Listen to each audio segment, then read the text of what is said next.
update ng bayan, maasahan anumang panahon.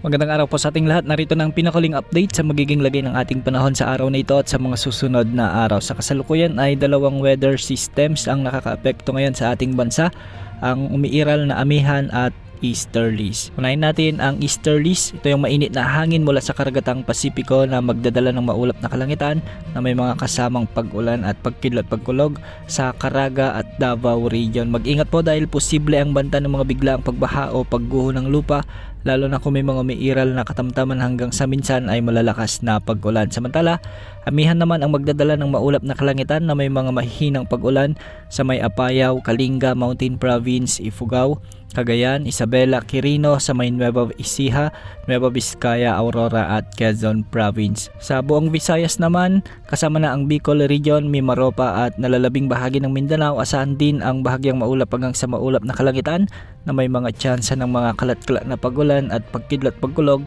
Dulot pa rin ito ng umiiral na easterlies. Posible pa rin ang banta ng mga biglaang pagbaha o pagguho ng lupa, lalo na sa mga lugar na nabanggit kung may mga umiiral na severe thunderstorm. Sa Metro Manila at nalalabing bahagi naman ng Luzon, asahan din ang bahagyang maulap hanggang sa maulap na kalangitan na may mga isolated light rains o kalat-kalat na mahinang pag-ulan dulot ng amihan.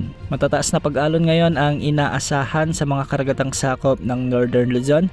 Posibleng umabot mula 3.1 hanggang 5 meters. Sa nalalabing baybayin ng Luzon, posible ang mga pag-alon mula 1.5 hanggang 4 meters at sa nalalabing baybayin ng bansa, posible ang mga pag-alon hanggang 2.5 meters. Wala tayong minomonitor na LPA o bagyo sa loob at labas ng ating area of responsibility at wala rin tayong inaasahang sama ng panahon na posibleng makaapekto sa ating bansa sa susunod na 3 hanggang 5 araw. Yan muna ang latest sa lagi ng panahon. Ito po ang weather update ng bayan, maasahan anumang panahon.